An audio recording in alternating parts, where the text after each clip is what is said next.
بسم اللہ الرحمن الرحیم۔ حضرت آدم علیہ السلام۔ یہ باب متفقہ طور پر مسلم ہے کہ حضرت آدم علیہ السلام ابو البشر میں اور ان کی پیدائش بروز جمعہ ہوئی، یعنی وہ ساری دنیا کے آدمیوں کے جد امجد اور باپ ہے۔ انہی کی اولاد کی نسل سے نوح علیہ السلام تک تعمیر عالم اور زمین آباد ہوتی رہی۔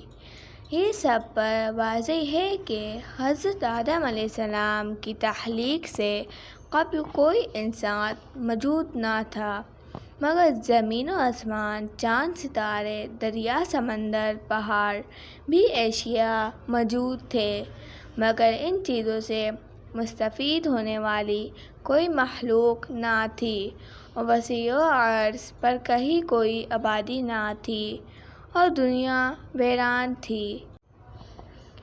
ان سب اشیاء کے ہونے اور ایک انسان کے نہ ہونے سے اس دنیا میں کوئی دلچسپی اور خوبصورتی نظر نہیں آتی تھی۔ جب اللہ تعالیٰ نے انسان کو پیدا کرنے کا ارادہ کیا تو اللہ تعالیٰ نے فرشتوں سے اپنے خیال کا اظہار کیا کہ دنیا میں اپنا نایاب خلیفہ پیدا کرنا چاہتا ہوں، تو اس پر فرشتوں نے اس بنیاد پر کہ انسان کی تخلیق سے پہلے جنات آباد تھے، جو کہ ہر وقت قتل و غارت اور فساد برپا کرتے رہتے تھے، انہوں نے قیاس آرائی کرتے ہوئے کہا کہ انسان جس کی تخلیق کرنا چاہتے ہو وہ بھی قتل و غارت اور فساد برپا کرے گا، لہٰذا ہم آپ کی حمد و ثنا اور عبادت کے لیے کافی ہے۔ اللہ تعالیٰ نے فرمایا، جو کچھ میں جانتا ہوں وہ تم نہیں جانتے ہو۔ فرشتوں نے اس جواب کے بعد سکوت اختیار کر لیا۔ پیدائش آدم۔ اللہ تعالیٰ نے ہر قسم کی مٹی لے کر اس کا ملغوبہ تیار کر کے ایک انسان کا ڈھانچہ بنایا اور اس کے اندر روح پھونک دی اور اس کے اوپر گوشت چڑھا کر ایک چلتا پھرتا انسان بنا دیا۔ اللہ تعالیٰ نے آدم علیہ السلام کو سب سے پہلے کچھ ناموں کے بارے میں علم سکھایا اور چند چیزوں کے حام اور خواص بتا دیے۔ اس کے بعد فرشتوں سے ان چیزوں کے نام دریافت کیے، مگر وہ نہ کہہ سکے، اور آدم علیہ السلام سے پوچھنے پر آپ نے بتا دیے۔ اس پر اللہ تعالیٰ نے فرشتوں کو مخاطب ہو کر فرمایا کہ میں نہ کہتا تھا، جو کچھ میں جانتا ہوں تم نہیں جانتے، اور میں تمہاری پوشیدہ بحیثیتوں سے واقف ہوں۔ اب چونکہ آدم علیہ السلام تمام چیزوں کے نام بتا چکے تھے اور فرشتے معذور رہے، تو اللہ تعالیٰ نے فرشتوں کو حکم دیا کہ اس بدخواہی کو سجدہ تعظیم کرے، تو فرشتوں نے بلا حیل و عجز حکم خداوندی سمجھ کر آدم علیہ السلام کو احتراما سجدہ کیا، مگر ابلیس نے، جو کہ دنیا میں شیطان کے نام سے مشہور ہے، سجدہ کرنے سے انکار کر دیا، اور جب دیا میں آگ سے پیدا ہوا ہوں اور یہ مٹی سے پیدا کیا گیا ہے، لہٰذا میں اس سے بہتر ہوں، اور اس نے تکبر و غرور میں آ کر کہا کہ ناری ایک خاکی کو سجدہ نہیں کر سکتا، لہٰذا اللہ تعالیٰ اس سے ناراض ہو گئے اور فرمایا، تم مردود ہو، یہاں سے نکل جاؤ۔ مگر شیطان نے اللہ تعالیٰ سے کہا کہ مجھے مہلت دیجیے، جس آخر کے لیے تو نے میری تمام عمر کی عبادت کو دیا ہے، میں اس کو اور اس کی اولاد کو ہر طریقے سے تیرے راستے سے گمراہ کروں گا اور بہکاؤں گا۔ اللہ تعالیٰ نے فرمایا، جاؤ تم جو کچھ کر سکتے ہو کر گزرو۔ جو لوگ میری عبادت یا پیری کریں گے میں ان کو جنت میں داخل کروں گا، اور جو تیری پیری کریں گے ان کو میں تیرے ساتھ ڈالوں گا، جو کہ بہت ہی بڑا ٹھکانہ ہے۔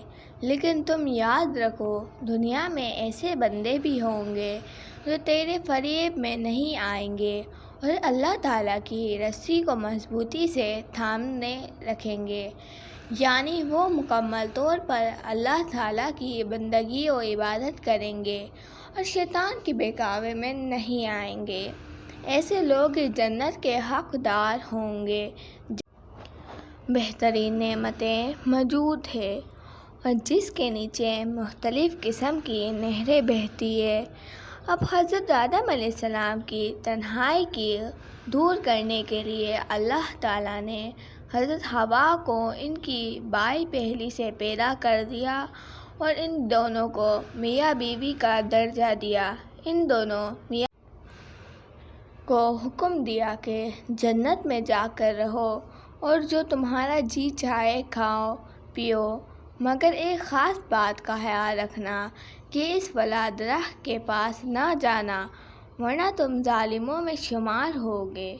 حضرت آدم علیہ السلام اور حضرت حوا علیہ السلام آدم علیہ السلام جنت میں بڑے سکھ اور چین کی زندگی بسر کر رہے تھے، کیونکہ جنت میں راحت ہی راحت ہے، یہاں دکھ اور تکلیف کی کوئی بات نہیں ہے۔ دودھ اور شہد کی نہریں بہہ رہی تھی۔ آدم علیہ السلام کا جنت سے انخلا۔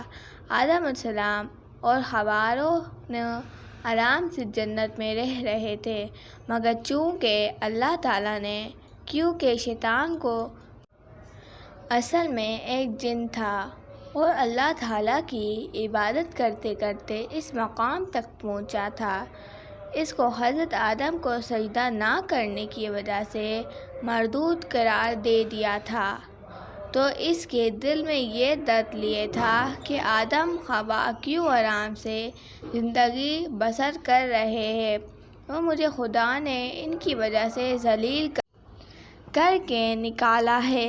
دادا اس کوشش میں تھا کہ کسی طرح اس سے بدلہ لیا جائے اور اس کو کیسے اللہ مقرر تعالیٰ کے احکامات کے خلاف بہکایا جائے۔ آخرکار وہ حضرت حوا کو بہلا پھسلا کر بہکانے میں کامیاب ہو گیا اور حوا اور حضرت آدم علیہ السلام کو بتایا کہ اللہ تعالیٰ نے ان کو اس درخت کے پاس جانے سے کیوں روکا ہوا ہے۔ ضرور اس میں اچھی چیز ہوگی۔ اول تو آدم علیہ السلام نے انکار کیا، مگر آخرکار وہ بھی راضی ہو گئے۔ جب دونوں اس ممنوع شجر کے پاس گئے تو انہوں نے محسوس کیا کہ وہ دونوں ننگے ہو گئے ہیں، جو کہ ہی جگہ اللہ تعالیٰ کی حکم و عدلی کا نتیجہ تھا۔ اب شیطان خوش ہو رہا تھا کہ آدم و حوا نے اللہ تعالیٰ کی نافرمانی کر دی ہے اور ان کو بھی میری طرف سزا ملے گی۔ آخرکار جب حضرت آدم علیہ السلام کو اپنی غلطی کا احساس ہوا تو بہت شرمندہ اور نادام ہوئے، تو اللہ تعالیٰ نے فرمایا کہ میں نے تم کو اس درخت کے قریب جانے سے منع کیا تھا اور یہ بھی بتایا تھا کہ شیطان تمہارا بڑا دشمن ہے۔ اس پر آدم حوا علیہ السلام نے بارگاہ خداوندی میں گڑ گڑ کر عرض کی اور ان الفاظ میں معافی چاہی: زنا ظلمنا انفسنا وان لم تغفر لنا وترحمنا لنکونن من الخاسرین۔ اے ہمارے رب، ہم نے اپنے جانوں پر ظلم کیا اور اگر تو ہمیں بخش نہیں دے گا اور ہمارے اوپر رحم نہیں فرمائے گا تو ہم نقصان اٹھانے والوں میں سے ہوں گے۔ اللہ تعالیٰ نے ان کے سابقہ گناہ تو معاف فرما دیے۔ اس سے اس بات کا بھی اشارہ ملتا ہے کہ انسان کے لیے گناہ کے نتائج لازمی طور پر بھگتا ضرور، کیونکہ انہیں اپنے سابقہ گناہ کی معافی مل چکی تھی اور معاف کر دینے کے بعد سزا نہیں دی جاتی۔ انہیں زمین پر اس لیے اتارا گیا تاکہ وہ اللہ تعالیٰ کے نائب کے طور پر کام کرے، جس مقصد کے لیے انہیں پیدا کیا گیا تھا۔ انہیں جنت میں صرف امتحان کی غرض سے رکھا گیا تھا اور آخرکار ان کو زمین پر ہی اتارنا تھا۔ اللہ تعالیٰ نے فرمایا کہ تم جنت سے نکل جاؤ اور زمین پر جا کر رہو، تمہیں ایک مقررہ مدت تک کے لیے بھیجا جاتا ہے، اس کے بعد پھر لوٹائے جاؤ گے اور تم ایک دوسرے کے دشمن رہو گے۔ اب اللہ تعالیٰ زمین پر ایسے مقامات پر اتار دیا جو کہ ایک دوسرے سے کافی دور تھے۔ بعض روایات کے مطابق حضرت آدم علیہ السلام کو لنکا کی سرزمین میں اور حوا علیہ السلام کو جدہ میں اتارا گیا اور ان کی ملاقات عرفات کے میدان میں ہوئی، لیکن اس روایات کی کوئی سند نہیں ہے، محض قیاس پر ہی بنی ہے۔ یہ عقل تسلیم کرتی ہے کہ دونوں کو ایک ہی جگہ پر اتارا گیا ہوگا تاکہ دنیا میں نسل انسانی جاری کرنے کا سبب ہے۔ واللہ اعلم۔ خانہ کعبہ کی تعمیر کا حکم نہیں ہے، بلکہ کچی توبہ کرنے سے اللہ تعالیٰ گناہوں کو معاف کر دیتا ہے، کیونکہ وہ بہت معاف کرنے والا اور رحم کرنے والا ہے۔ مگر یہ حکم دیا کہ اب تم جنت سے نکل جاؤ اور زمین پر جا کر آباد ہو۔ حضرت آدم علیہ السلام کا جنت سے نکل کر زمین پر اترا جانا سزا کے طور پر نہیں تھا۔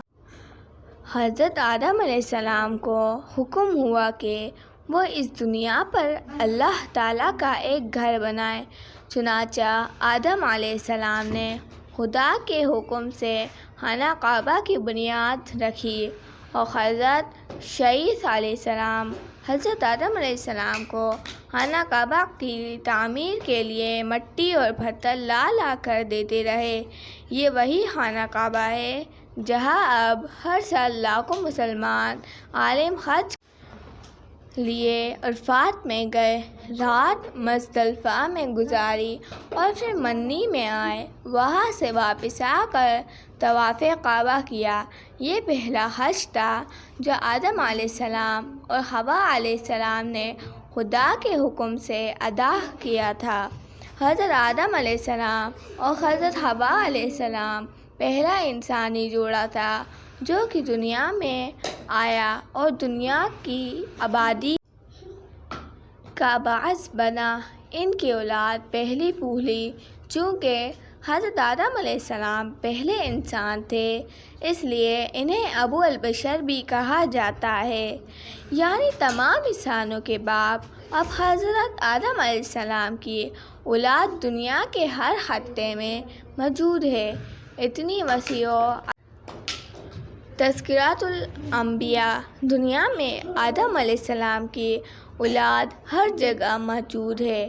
آدم علیہ السلام کی اس اولاد نے اپنی ہمت مردانہ اور شوق سے دنیا میں آ کر قدرت کے وسائل کو مسخر کیا، بڑے بڑے سمندر کو کھنگالا، آسمان سے باتیں کرتے ہوئے برف پوش چوٹیوں کو سر کیا، ہوا کی بلندیوں میں پرواز کیا، برفانی تودوں سے گزر کر قطبین پر اپنی فتح کے جھنڈے گاڑے۔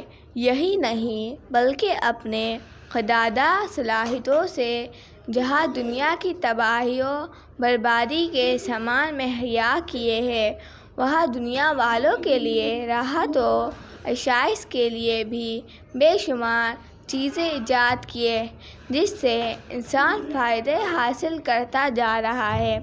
اللہ تعالیٰ نے ہمیشہ کوشش کی کہ وہ انسان کو جسے نے اپنا نائب بنا کر بھیجا ہے، شیطان کے چنگل سے بچائے، اس کے لیے اس نے دنیا میں اپنے نبی اور رسول سمجھے تاکہ وہ لوگوں کو نیکی اور سچائی کی تلقین کرے، اور اس نے لوگوں کو جنت کی بشارت دے جو سیدھے راستے پر گامزن رہیں گے، ایسی جنت جس میں کوئی دکھ اور تکلیف نہیں ہے، جس میں نہریں بہتی ہیں،